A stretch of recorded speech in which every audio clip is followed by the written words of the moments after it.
শ্ৰী খেমুৰক্ষ মৰাণ। মই আবৃত্তি কৰিবলৈ লোৱা কবিতাৰ শিৰোনাম অকণমানি গান। মা, মই আজি সোণবৰণৰ সপোন দেখিলোঁ। তোৰ আঙঠি ৰঙা বাখৰ পাখি পিন্ধি উৰা দেখিলোঁ।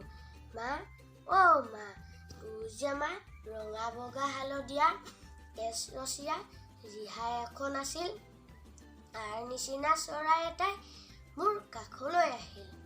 মা, অ' মা, মই তোক বুলিলে সি কুটুক কুটুক কৰে আৰু ঘূৰ বুলিলে লৰ মাৰি গৈ ফুৰ ফুৰকৈ উৰে। বুজিছ মা, তাৰ চকু দুটা ঠিক তোৰ আঙঠিৰ বাখৰ আৰু গোটেই গাতে অঁকা বকা সোণৰ ৰূপৰ আখৰ। নমস্কাৰ।